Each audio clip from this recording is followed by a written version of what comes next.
Selected 8%. Progress bar. 210. Selected. Red button. 000B. Back button.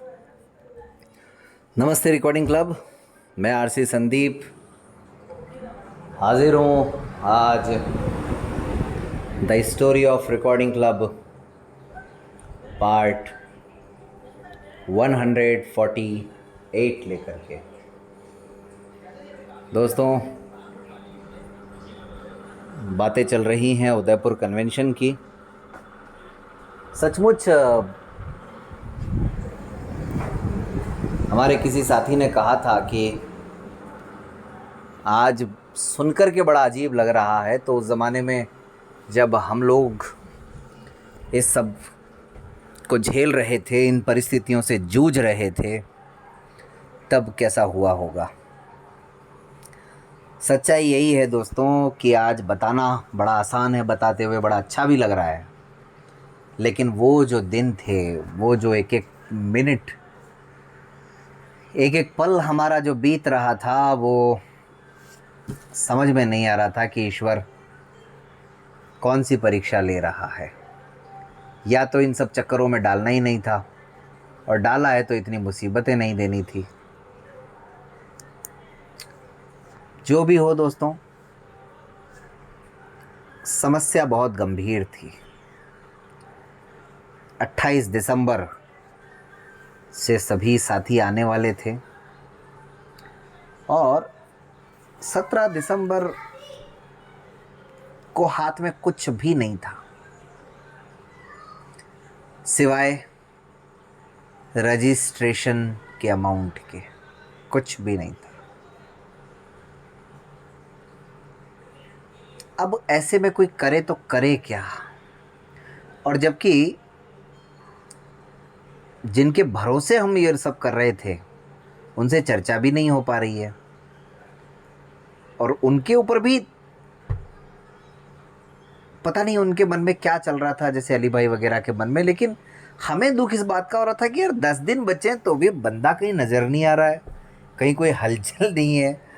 तो कितना मतलब हल्के में लिया है बंदे ने, या कितना मतलब इसको वो इजी गोइंग मान रहे हैं इस चीज़ को, जबकि एक जिम्मेदारी लेना अपने आप में बहुत बड़ी चीज़ होती है किसी चीज़ की।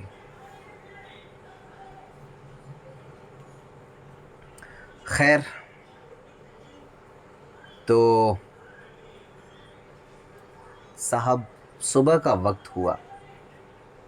हमेशा की तरह हमारी सुबह हुई, चाय वाय पी गई, और उसके बाद में एक समस्या छोटी सी ये आई कि हमारा जो परमानेंट ऑटो चालक जो हमने रखा था, राजू, उसने कहा भाई कि मेरी कोई पेशी वेशी है, मुझे कुछ काम है, तो मैं दिन में आपको सेवाएं दे पाऊंगा 12-1 बजे तक। हमने कहा ठीक है भाई, जाएंगे तो तेरे साथ ही देवेंद्र धाम, वो जो जगह हमने देखी थी, कि जाएंगे तो तेरे ही साथ। तो अब इस बीच में क्या हुआ, हम सुबह सुबह नहा धो के निकले, बस स्टैंड के आसपास गए, और एक ऑटो वाला हमको मिल गया, राजू और राजेंद्र।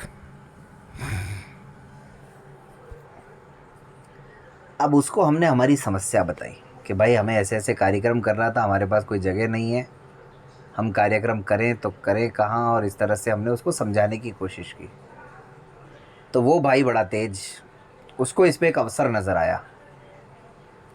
उसने कहा हाँ सर, कुछ मेरे जान पहचान वाले हैं, कुछ होटल वगैरह। अच्छा, वो पूरी तरह से इस बात को नहीं समझ सका कि हमें कार्यक्रम किस प्रकार का करना है। मतलब बहुत हमारा ऐसा कोई कहते हैं ना, वो तड़क भड़क वाला कोई कार्यक्रम नहीं है, और बहुत ज़्यादा पैसा हम लोग खर्च करें इस स्थिति में भी हम लोग नहीं हैं। लेकिन वो भाई साहब, उनको लग रहा था कि मुझे कमीशन मिलेगा अगर मैं इनको कोई होटल वगैरह बुक करवाता हूँ। तो एक के बाद एक के बाद 3-4 जगह वो ले गया, लेकिन वो छोटे छोटे होटल थे बस स्टैंड के आसपास। वहाँ पे 300 तो छोड़िए, 150-200 लोगों की रुकने की व्यवस्था नहीं थी। तो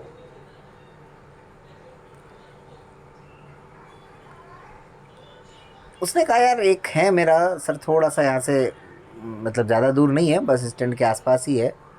हमने ये भी सारी कंडीशन बता रखी थी कि भाई जहाँ आने जाने में दिक्कत ना हो, क्योंकि हमारे दूर दूर से साथी आएंगे, जो अप्रोचेबल हो, जिसको आसानी से ढूंढा जा सके, ऐसी जगह बताना। तो उसने भी अपना प्रयास पूरा करने की कोशिश की। एक जगह वो लेके गया हमको, जो कि कोई होटल था। दरअसल होटल ऐसा था जहाँ खाने पीने की व्यवस्था नहीं थी, मतलब गेस्ट हाउस आप उसको समझ सकते हैं एक तरह से। पता नहीं उसका नाम गोपाल विलास था कि मदन विलास था, ऐसा ही कुछ नाम था, या मतलब कुछ ऐसे ही मिलता जुलता राजा महाराजाओं जैसा ही कोई नाम था मतलब। तो वहाँ पे उस बंदे से बातचीत हुई। पहली बार में उस बंदे ने 300-350 लोगों का सुनते ही सिरे से मना कर दिया। फिर पता नहीं उसकी ऑटो वाले से कुछ बात हुई होगी, तो कुछ सोच समझ के उसने, वो किसी और काम में भी बिजी था, थोड़ा परेशान भी था वो, पता नहीं, तो कुछ सोच समझ के उसने थोड़ी देर बाद कहा यार देखो भाई एक बिल्डिंग और है हमारे पास, वो दिखा देते हैं आपको। अब हमने तो ये था कि भाई मरता क्या नहीं करता, हमने कहा दिखाओ। पहले तो उसने कहा ये वाली बिल्डिंग देख लो, कि कुछ व्यवस्था आपकी यहाँ हो सकती है, कुछ वहाँ हो सकती है। एक जगह खाने की व्यवस्था और कार्यक्रम हो सकता है, दूसरी जगह जो है वो रहने की। तो उसने कहा कि दोनों जगह रहने की व्यवस्था हो जाएगी, और आपका जो टेंट वगैरह है वो वहाँ पे हमारे खाली ज़मीन पड़ी हुई है, उस ज़मीन में हम आपका टेंट वेंट लगवा देंगे खाली प्लॉट में। हमने कहा चलो जो भी हो बताओ तो सही। वो लेके गया हमको, उसने वो जगह भी दिखाई, और मतलब दोनों ही जगह हमको तो पूरी तरह से समझ में आई नहीं, संतुष्ट नहीं हुए, लेकिन फिर भी मजबूरी में उससे बात की, क्या रेट लगेगी क्या है। तो 3 दिन का करीब करीब उसने पता नहीं 90,000 के आसपास बताया था जो चार्ज था वो, मुझे जो याद आ रहा है। तो उससे रिक्वेस्ट कर करा के, डिस्काउंट कर करा के 90,000 के आसपास जो है वो, उसने कहा कि आपको इतना तो देना ही पड़ेगा। और उसमें भी टेंट वेंट कुछ नहीं था, वो सब अलग, मतलब टेंट हाउस का सामान और ये सारी चीज़ें अलग। केवल वो तो बिल्डिंग अवेलेबल करवा रहा था। अब हमें थोड़ा सा ये लगा कि यार जो वो अली ने जो बिल्डिंग पसंद की थी, उदाहरण के लिए वहाँ भी हमको 40-50 हज़ार अगर देने पड़ते, तो यहाँ जस्ट डबल लग रहे हैं। ठीक है, एक तरह से इतने रुपए जेब से लगाएंगे और तो क्या करेंगे। लेकिन ये जगह देखने के बाद साथियों दिमाग में ये ज़रूर आया कि अब कुछ भी हो, कार्यक्रम हो सकता है उदयपुर में। ऐसा नहीं है कि अगर बिल्कुल ही मना ही कर दें और अपन कार्यक्रम ना करें, खाली हाथ लौट जाएं, ऐसा नहीं हो सकता। लेकिन फिर भी जो वहाँ की जगह थी, जो व्यवस्थाएं थी, उसको देख कर के मज़ा नहीं आ रहा था, खुशी नहीं हो रही थी, सेटिस्फेक्शन नहीं था, दुविधाएं थी मन में। और आप सोचिए जब इतनी सारी बातें एक साथ चल रही थी दिमाग में, तो कहीं ना कहीं अपने साथियों का जो रहन सहन है उसका भी ध्यान रखना है, उनको जो सुविधाएं देनी है उसका भी ध्यान रखना है, उनकी कन्वीनियंस का भी ध्यान रखना है। सबसे बड़ी बात, उनको असुविधा भी ना हो, ये भी ध्यान रखना है।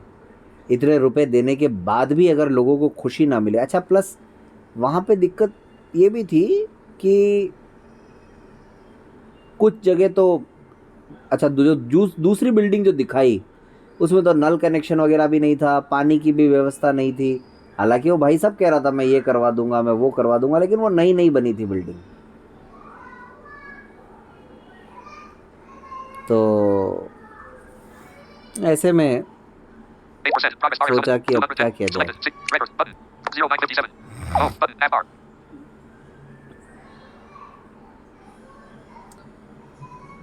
कम से कम साथियों आप मान करके चलिए 8 से 10 धर्मशालाएं हमने इस बीच में देखी होंगी 12 बजते बजते तो। और ये सारी बातें मेरी अर्पण जी से भी चल रही थी लगातार। इधर अर्पण जी भी दुखी हो रहे थे कि यार संदीप जो है वो जूझ रहा है और ठीक है भानु का साथ मिला हुआ है, लेकिन बड़ी दिक्कतें मतलब पेश आ रही हैं। फ़ोन पर बात हो रही थी उनसे, इधर मुझे गुस्सा आ रहा था, मैं इधर से उनको सारी परिस्थितियां सुना रहा था। उनके कोई परिचित थे, कोई ऑफिसर थे, उन्होंने कहा यार हमारा जो राजस्थान गवर्नमेंट का देवस्थान का एक धर्मशाला है वो देख लो संदीप, शायद अगर अपने काम आ जाए तो ठीक है। हम वो भी देखने गए, बड़ी पुरानी सी धर्मशाला, लेकिन बहुत जर्जर अवस्था में, सरकारी थी, तो अब आप समझ सकते हैं कि क्या स्थिति रही होगी। ऐसा लग रहा था जैसे बरसों से वहाँ कोई साफ़ सफाई नहीं हुई हो, कोई रहता ना हो, और 300 लोगों की तो व्यवस्था वहाँ भी नहीं हो सकती थी। कुल मिला के वहाँ से भी खाली हाथ लौटना पड़ा। यानी जिन जिन से संपर्क हो रहा था सब अपने अपने तरीके से व्यवस्था करने की कोशिश कर रहे थे। अब साहब इस बीच में हमारा जो राजू था ऑटो वाला वो भी आ गया। हमने इसको छोड़ा, इसका हिसाब किताब किया राजेंद्र सिंह का, क्योंकि थोड़ा महंगा भी था, ये पैसे भी ज़्यादा मांग रहा था। और जो पैसे मतलब राजू को हम दिन भर के देते थे वो तो उसने आधे दिन में ही मांग लिए हमसे। यानी पैसों से भी नुकसान हो रहा था, दिमाग अलग ख़राब हो रहा था, और अभी तक कुछ नतीजा नहीं निकला था। तो दोस्तों हुआ ये कि फिर इस बीच में राजू को लेकर के हम उस जगह पर गए जो पिछली रात को हमने जो बिल्डिंग देखी थी। यहाँ से मान करके चलिए कि थोड़ा कॉन्फिडेंस जो है वो आने लगा। जब हम वहाँ पहुँचे हमने देखा काफ़ी बड़ा सा गार्डन है, बहुत बड़ी बिल्डिंग है। जब हम गए किसी गेट से तो कुछ हॉस्पिटल जैसा नज़र आया। भानु ने कहा सर यहाँ तो एक हॉस्पिटल भी चल रहा है। कुछ स्कूल जैसा भी नज़र आया कि यहाँ पे एक स्कूल भी चल रहा है। ठीक है, लेकिन असली लाभ तब हुआ जब वहाँ के दो जो गार्ड थे, अमर सिंह जी और लक्ष्मण सिंह जी, ये दो हमें मिले। अब आप सोचिए कि ये कहानी कितनी दिल में बसी हुई है कि उन गार्ड्स तक के भी नाम याद हैं आज की तारीख में, जबकि ये कहीं लिख करके नहीं रखे हैं या ये कहीं रिकॉर्ड करके भी नहीं रखे हैं। लेकिन बहुत ही बढ़िया नेचर दोनों का ही, अमर सिंह जी का और लक्ष्मण। उन्होंने हमसे मिले और वो पहली नज़र में अमर सिंह जी को, जैसे एक होता है ना एक गांव के व्यक्ति को जो मिल करके जो भावुकता होती है, उनको तो भावुकता ही आई कि यार ये ब्लाइंड है और बेचारा देख नहीं पाता है, परेशान हो रहा है। और तो उन्होंने उसी तरीके से मतलब हमसे बातचीत की और फिर भी उन्होंने समझा सारी चीज़ों को। और उन्होंने कहा हाँ यहाँ कार्यक्रम होते हैं बड़े बड़े, यहाँ शादियाँ होती हैं, लोग शादी ब्याह के लिए इसको बुक करवाते हैं। तो दिमाग में हमारे आया कि यार बहुत महंगा होगा। तो उन्होंने अमर सिंह जी ने ये भी कहा कि देखिए ये तो जो यहाँ के ट्रस्टी हैं उनके हाथ में है, अगर उनको जज जाए तो वो बहुत कम चार्ज में भी दे देते हैं, एक बार कोशिश करके देख लीजिए। तो उन्होंने सारा पता भी बताया कि ऑफिस कहाँ है, ट्रस्टीज़ जो है वो कहाँ बैठते हैं। और उससे पहले लेकिन हमारी समस्या ये थी कि भाई हम कम से कम रूम वगैरह तो देख लें एक बार यार। तो बाकायदा उन्होंने सारी बिल्डिंग, अमर सिंह जी ने हमको घूम घूम करके 3 अलग अलग भागों में बटी हुई थी वो बिल्डिंग ABC, तो तीनों बिल्डिंग अलग अलग एक एक कमरा खोल खोल के उन्होंने दिखाया। मतलब आप सोचिए हमारे पास ना कोई लेटर ना कोई कुछ और, हम तो बस सीधे पहुंच गए और वो भाई साहब हमें पूरा अच्छे से एक एक चीज़ दिखा रहे हैं। तो लेकिन जब रूम देखे हमने, रूम के अंदर मतलब 2 बिल्डिंग तो ऐसी थी जिनमें रूम में बेड वगैरह लगे हुए थे, उनके ऊपर बाकायदा गद्दे वगैरह भी थे। तो यार मन में बस वही बातें कहते हैं ना, वो ख्याली लड्डू जो है वो पकने लग गए कि यार बढ़िया है, टेंट का भी थोड़ा पैसा भी अपना कम लगेगा, गद्दे भी कम मंगवाने पड़ेंगे। और दूसरी तरफ जो एक बिल्डिंग थी जहाँ पे इतने बड़े बड़े कमरे थे कि जहाँ एक कमरे में 20-20 लोग रह सकते हैं, और लिटरली 20-22 लोग रुके भी हैं। जो लोग रहे हैं उनको याद आ जाएगा और हमारे MP वाले एक ग्रुप को तो पूरा एक कमरे में हमने रोक दिया था, 20-22 लोगों को, विनोद जी के नेतृत्व में। और एक दूसरा जो आदरणीय सुरेंद्र तिवारी सर के साथ जो लोग थे उनको एक अलग जगह रोका गया था। खैर ये बात ऐसे ही याद आ गई अनायास ही। बाकी मतलब उन्होंने जब दिखाई बिल्डिंग ना तो तभी दिमाग में चल रहा था यार इससे बढ़िया तो कुछ हो ही नहीं सकता। वो कहते हैं ब्लेसिंग इन डिस्गाइज, कहा जाता है ना कि कई बार आपको आशीर्वाद जो मिल जाता है वो आप समझ नहीं पाते हो, संकेत ईश्वर का। तो ऐसा लग रहा था जो महाप्रज्ञ विहार जो हमने बुक करवाया था जो अंदर था। और ये अच्छा एक और चीज़ बताऊं दोस्तों आपको, एशिया का सबसे बड़ा मॉल आजकल पता नहीं है या नहीं, सेलिब्रेशन मॉल जो है उदयपुर में, एशिया का सबसे बड़ा मॉल माना जाता है वो। उस मॉल के ठीक सामने मेन रोड पर, हाईवे पर ये जगह थी। तो आप सोचिए कहाँ एक जगह वो जो 5 किलोमीटर अंदर थी जहाँ आसपास में उजाड़ जंगल कुछ नहीं, और एक ये जगह जो बिल्कुल हाईवे पर सामने सेलिब्रेशन मॉल। मॉल कौन नहीं घूमना चाहता है, कौन नहीं जाना चाहता है, एक डेस्टिनेशन का डेस्टिनेशन हो गया। फिर बस दिमाग में ये चल रहा था यार कि कैसे भी करके अगर ये जगह हमें मिल जाए तो फिर भाई साहब कहने ही क्या। लेकिन दोस्तों अपन सोचते हैं वो ऐसा ही सब कुछ हो जाए तो फिर बात ही क्या। अब यहाँ पर एक कहानी और थी। इस जगह जब हम जा रहे थे तो रास्ते में ही हमें ऑटो वाले ने, हमारे राजू ने कहा कि यार एक सर ये सरकारी है भंडारी दर्शक मंडप, इसको देख लो आप एक बार। हमने कहा ठीक है। जब हम वहाँ गए तो हमें कोई बंदा मिला नहीं, ज़्यादा देर हम रुके नहीं। और भंडारी दर्शक मंडप से मैं और भानु हम दोनों ही परिचित थे। वो इसलिए क्योंकि दूसरी संस्थाओं के कार्यक्रम पहले वहाँ होते रहे हैं, और इनफैक्ट हम भी हमारे विद्यार्थी जीवन में, मतलब भानु तो विद्यार्थी ही था, मैं अपने विद्यार्थी जीवन में उस धर्मशाला में रुक चुका हूँ, वहाँ कार्यक्रमों का हिस्सा बन चुका हूँ और भाग ले चुका हूँ, रह चुका हूँ। तो वहाँ से तो हम परिचित ही थे। वो भी बहुत अच्छी जगह है, ब्लाइंड व्यक्ति के हिसाब से बड़ी सुविधाजनक जगह है वो। तो भाई उस समय कोई मिला नहीं, हम निकल लिए आगे। जब वहाँ से फ्री हुए और जो ट्रस्टीज़ जहाँ बैठते हैं वहाँ जाने के लिए अब हम रवाना हुए, तो इस बीच में हुआ ये कि वहाँ से लौटते समय जिस धर्मशाला को हम देखने गए थे, जो जैनियों की ही थी और जो 3 बिल्डिंगों में बटी हुई थी, जो हमें पसंद आ गई थी एक बार में ही, पहली नज़र में ही, और लग रहा था कि अगर ये मिल गई तो सारी समस्याएं समाप्त, कार्यक्रम भी अच्छे से होगा, लोगों को अच्छा भी लगेगा, सेल्फी पॉइंट्स भी बहुत सारे हैं, लोग फ़ोटो वोटो भी खूब खींचेंगे और गार्डन का भी आनंद लेंगे। और भानु को मैं एक ही बात कहता था हर जगह जहाँ भी मैं जाता था दोस्तों, भानु को भी अच्छी तरह से याद है और मैं भविष्य में भानु को भी लेकर के आऊँगा इस स्टोरी में, कि भानु तुम्हारा काम सिर्फ इतना है कि तुम अपनी आँखों में एक एक दृश्य को बसा लो जितना भी तुम्हें दिखता है, ताकि मैं कहीं पर किसी मोड़ पर तुम्हें पूछूं तो तुम मुझे उस समय उसको बता सको। तो एक एक चीज़ को वो उसी नज़र से देखता था कि सर को क्या पसंद है, सर को क्या चाहिए। और चूँकि पुष्कर कन्वेंशन में भी मैं और भानु साथ साथ होते थे, अर्पण जी भी होते थे, तो हम भानु की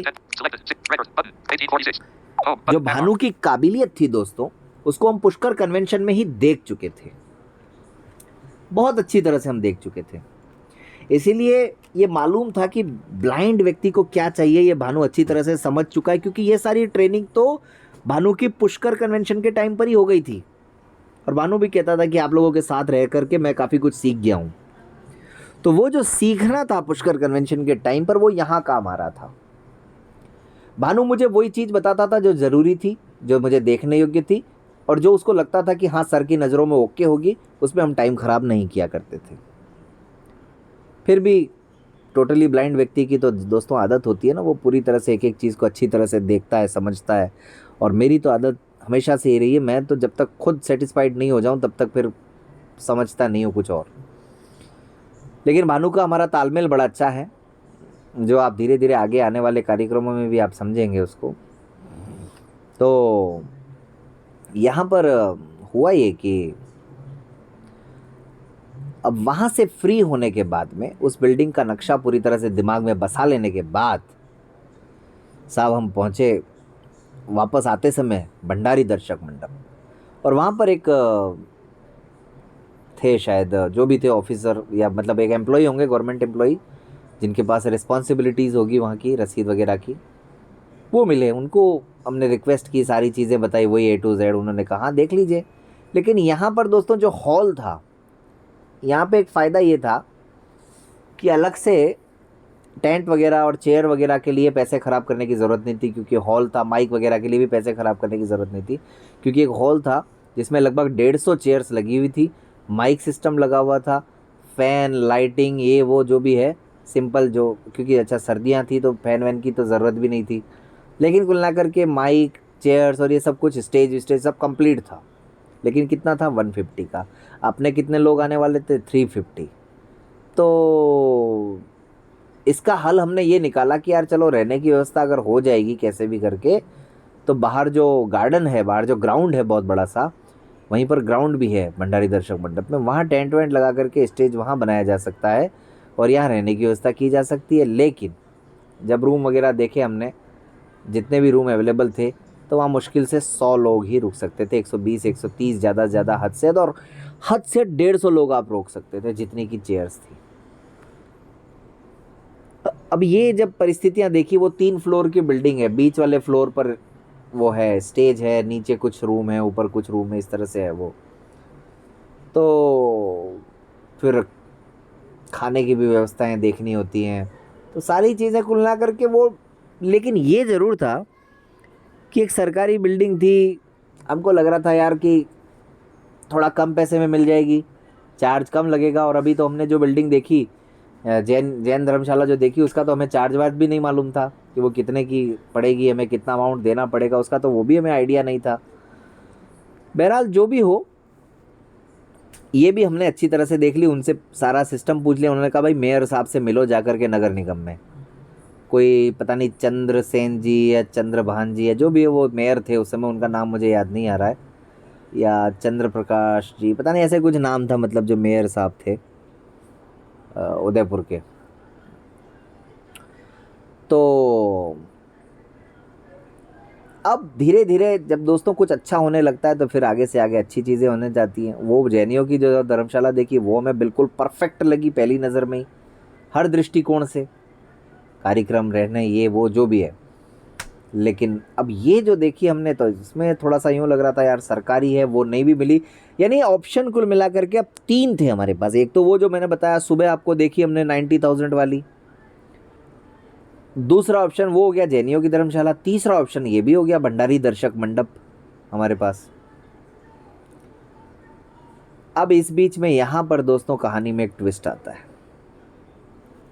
इधर अर्पण जी से मैंने कहा, जब बातें चल रही थी तो अर्पण जी ने, उनको भी थोड़ा सा अजीब लगा, उन्होंने अली को फ़ोन लगा दिया, यार कि बंदा आकर के तुम्हारे शहर में परेशान हो रहा है, उसकी व्यवस्थाएं करना तो दूर रही, कोई हेल्प भी नहीं कर रहा है, उसको कम से कम जाओ मदद तो करो, तुम लोग लोकल हो, तुम जानते हो सारी चीज़ें।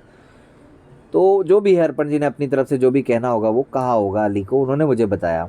और इस बीच में उन्होंने पूछा कि अली का कोई कॉल आया, मैंने कहा नहीं आया। लेकिन थोड़ी देर बाद फिर लगभग 12:30 1 बजे के आसपास मुझे अली का कॉल आया। तो अली ने पूछा कि कहाँ हो सर।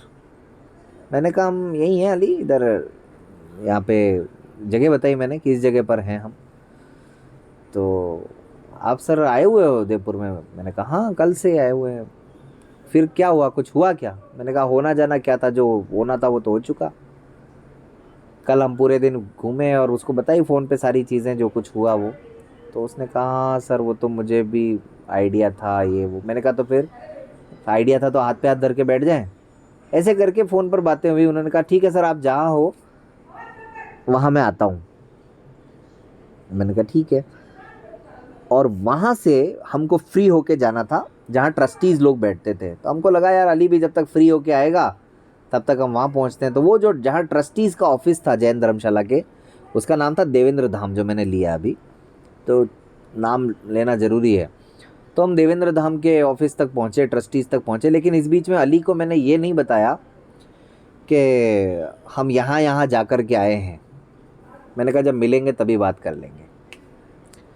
अच्छा, देवेंद्र धाम के ट्रस्टीज जहाँ बैठते हैं, वहाँ जहाँ गए तो वहाँ पे उस समय हमें एक बंदा मिले, मारू साहब, जसवंत मारू या पता नहीं ऐसा कुछ नाम रहा होगा उनका।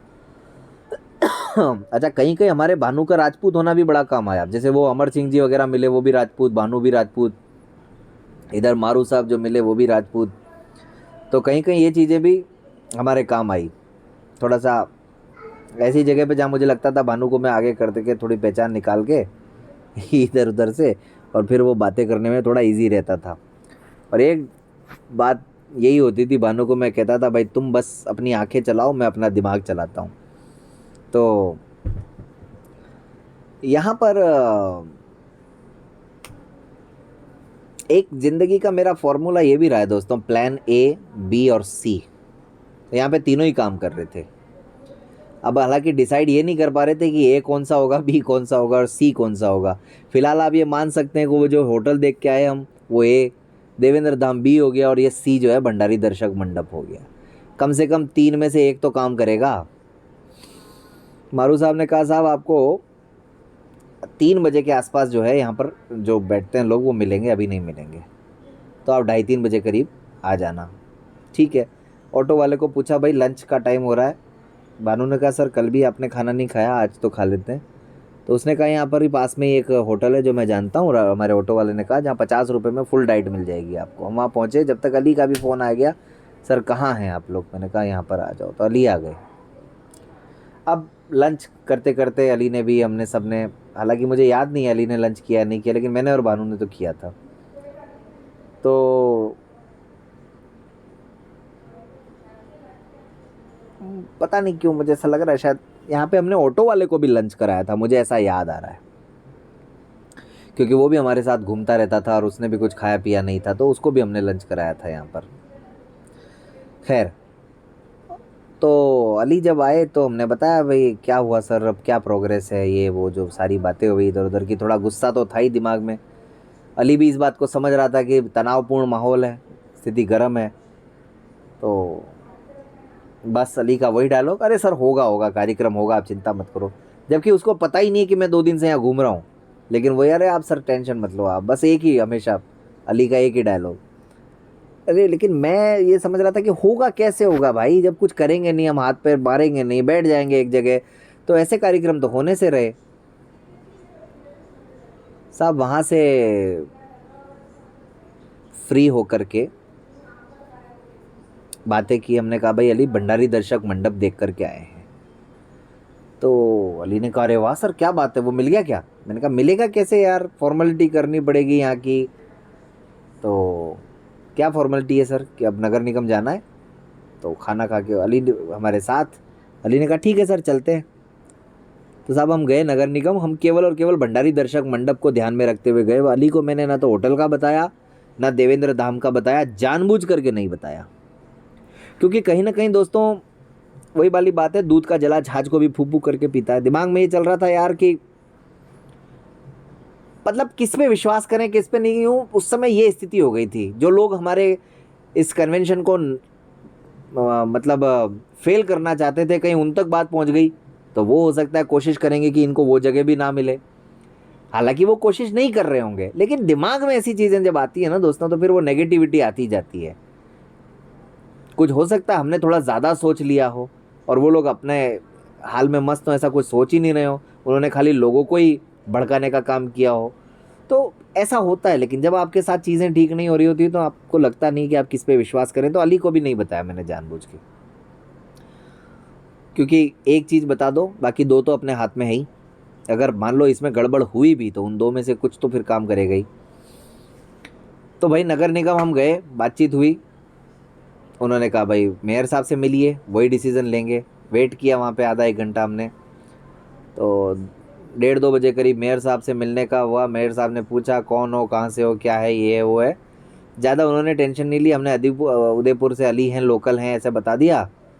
तो वो भी खुश हो गए और उनको भी अच्छा लगा। ठीक है भाई ले लीजिए आप लोग, और कोई बुकिंग वुकिंग तो नहीं है, नहीं है, सब चेक किया, नहीं है, हाँ नहीं है, ठीक है। 29, 30, 28 से लेके 31 तारीख तक तय हो गया। और डिस्काउंट रेट पे उन्होंने कहा भाई ठीक है आपको मैं थोड़ा डिस्काउंट दे देता हूँ, पता नहीं 60,000 के आसपास कुछ था उसका, 43,000 में वो डन हुआ था, 43,000 में। तो उसमें ये था भाई, ये रसीद कटा लो आप लोग 43,000 की, और बाहर कोई मैडम थी, पीए वगैरह जो भी थी या क्लर्क थी जो भी थी, उनसे मिलना था, उनसे मिले भी, और उनसे मिलने के बाद एप्लीकेशन उन्होंने कहा दो, दे दी। और हमने कहा भाई मैम पैसे तो आज तो नहीं है। उन्होंने कहा सर अब आज नहीं है, मान लीजिए अब आप कल देते हैं और कल तक कोई बुक हो गया तो। हमने रिक्वेस्ट की मैडम प्लीज़ आप बुक मत होने देना, ऐसे करके उनको भी थोड़ा समझाया, मैम भी समझ गई। उन्होंने कहा ठीक है सर कल ले आना। वैसे तो ऐसा नहीं भी हो, लेकिन अगर हो गया, मान लो कोई आ ही गई पार्टी, तो हमको देना पड़ेगा। हमने कहा ठीक है हमारी किस्मत। उनसे रिक्वेस्ट की कि भाई पैसे आज नहीं है कल देंगे, लेकिन एप्लीकेशन दे दी, हमने बुक करवा दिया, कंप्यूटर में नाम दर्ज करवा दिया। सोचिए अब आप, सब कुछ हो गया है हमारे नाम पर, भंडारी दर्शक मंडप एक तरह से कागजों में बुक हो चुका हुआ है, बस उसका किराया देना बाकी था। वहाँ से बाहर निकले, अली ने कहा सर अब तो कोई चिंता नहीं है। मैंने कहा अली यार जब तक मिल नहीं जाए तब तक तो चिंता ही है ना। तो अली ने कहा अब क्या दिक्कत है सर, अब ऐसा करो आप निकल जाओ अजमेर, मुझे बैठा दो बटबिंडर के लिए, और कल मैं आकर के पैसे जमा करा दूंगा। मैंने कहा ठीक है अली, अच्छी बात है। तो उसने कहा नहीं लेकिन आप लगता है नहीं निकलोगे। मैंने कहा यार नहीं नहीं निकल जाएंगे। तो उसने कहा अली ने कहा सर मेरा विश्वास कीजिए, आप निकल जाइए, आप परेशान मत होइए, कल से परेशान हो रहे हैं। तो मैंने कहा ठीक है अली भाई, अगर आप इतना ही कह रहे हो। तो अली ने कहा कि नहीं सर आप निकल जाइए, आप भरोसा रखिए, अब तो क्या दिक्कत होगी सर, जब अपन ने बुक करवा लिया है अब तो अपन को कोई रोक ही नहीं सकता है, अपन को तो मिलेगा ही मिलेगा। मैंने कहा हाँ ठीक है, बात सही है आपकी। तो Records. Button. Arizona screen recorder. Back. Button. App bar. Papers. Records. Button. 3158. 30. Home. Button. App bar. आज तो थोड़ा सा भाग बड़ा हो गया दोस्तों। हाँ, तो अली ने कहा सर अब आप निकल जाइए। मैंने कहा ठीक है। अली को बिठाया हमने, लेकिन दिमाग में कुछ और चल रहा था। हमारे प्लानिंग तो वहाँ पे जाने की थी, देवेंद्र धाम के ट्रस्टियों से मिलने की।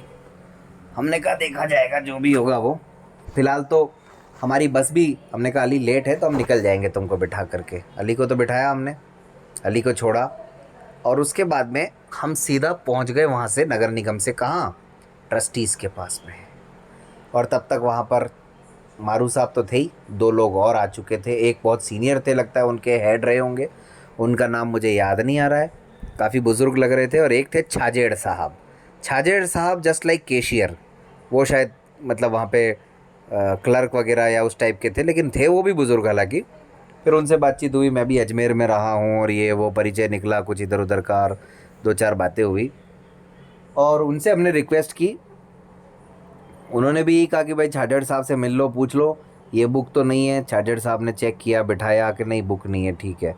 उनको सारी बात समझाई। उन्होंने कहा हमारा एक दिन का ये 61,000 रुपये इसका किराया। हमने कहा सर इतना तो नहीं दे पाएंगे। उन्होंने कहा ठीक है आपके लिए हम डिस्काउंट कर देते हैं, एक दिन का हम 21,000 करते हैं, और 3 दिन के हिसाब से 63,000, और 10,000 आपको एडवांस देना पड़ेगा, और वो रिफ़ंड हो जाएगा। हमने कहा ठीक है, वो भी कोई दिक्कत नहीं है। अब साहब ये हुआ, उन्होंने कहा लेकिन जो गार्डन है, जो गार्डन भानु को बड़ा पसंद आया था, क्योंकि दिखता तो भानु को ही था ना, हमको तो कुछ पता नहीं। तो उन्होंने कहा भाई उसका इस्तेमाल करोगे तो उसका 80,000 अलग से चार्ज है। हमने कहा नहीं सर हमको उसकी ज़रूरत नहीं है।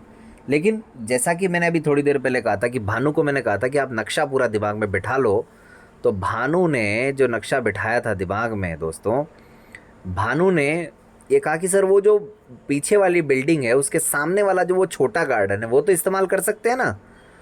उन्होंने कहा हाँ वो तो आप कर लो, भले हम सर टेंट वेंट लगा के उसका इस्तेमाल करना चाहें तो कर सकते हैं। उन्होंने कहा हाँ कर लो आप, ठीक है।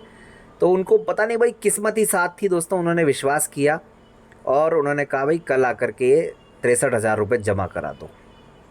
अब समस्या ये साहब की 63,000 कहाँ से लाएं। चलो उस समय 10,000 तो दे दिए हमने, और 10,000 दे के हमने एक तरह से उसको रुकवा दिया, बुकिंग करवा दी। लेकिन अगले ही दिन 63,000 जमा कराने थे, 63,000। अनजान शहर, हमारे पास कोई साइटेड व्यक्ति भी नहीं जिससे हम एटीएम भी कुछ करवा सकें, और एटीएम में भी इतना अमाउंट नहीं। अब इधर अली ने कहा सर 43,000 जो है वो कल हम जमा करा देंगे। तो यानी कि एक तरह से ये श्योरिटी थी कि अली ने ये श्योरिटी दी थी कि 43,000 आपको मैं अवेलेबल करवा दूंगा। मैंने कहा ठीक है। यहाँ दोस्तों एक समस्या और हो गई थी, इन्होंने कहा था चेक से पेमेंट कर दो भाई, क्योंकि अब नोटबंदी हो चुकी थी दोस्तों उस समय, तब तक तो 1 साल से ऊपर हो गया था हालांकि, लेकिन वो उन्होंने कहा भाई हम भी नोटबंदी हो गई है तो मजबूरी है हमारी भी। हमने कहा सब यस कर दिया हमने उस समय तो, कि ठीक है चेक से दे देंगे ये वो जो भी है, लेकिन चेक लाएं कहाँ से, चेक तो था नहीं। तो अगले दिन अली 43,000 रुपीज़ लेकर के आने वाले थे भंडारी दर्शक मंडप के लिए। तो हमने ये दिमाग में सोचा कि देने हैं 63,000, 10,000 दे दिए हैं, 43 अली से मिल जाएंगे, उम्मीद ये लगाई हमने। तो 20,000 की व्यवस्था कहीं से इधर उधर से करनी है। तो अब पता नहीं उसमें शायद मुझे ऐसा याद आ रहा है 3,000 मेरे जेब में पड़े हुए थे, तो अली से हमने कहा था कि 40,000 करीब तुम ले आना, 3,000 ये तुम रख लो, ऐसा कुछ था, 41,000 या 42,000 ऐसे पता नहीं कुछ थी बात, लेकिन वो एग्जैक्ट मुझे याद नहीं। कुल ना के चलो आप इसको 43,000 मान करके चलिए। तो साहब लगभग 3:30-4 बज गए इस सारी प्रक्रिया में। अली को हमने कह दिया हम अजमेर चले गए, लेकिन दोस्तों वास्तविकता ये थी कि हम अजमेर नहीं गए। मैंने भानु को कहा था भानु इस स्थिति में आकर के हम रिस्क नहीं ले सकते, और बिल्डिंग तो हमको देवेंद्र धाम ही लेनी है, भंडारी दर्शक मंडप हमको लेनी नहीं है।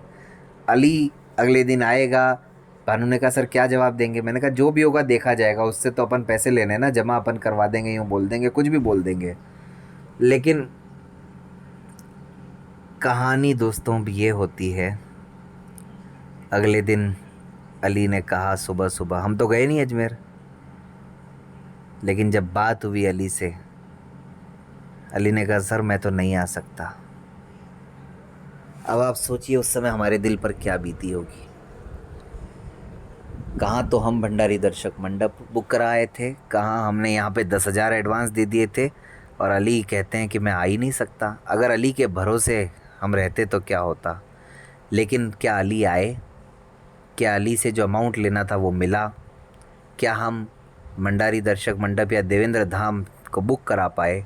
ये सब the story of recording club part 149 में। बहुत बहुत धन्यवाद। Date selected 6250. Records button 3718.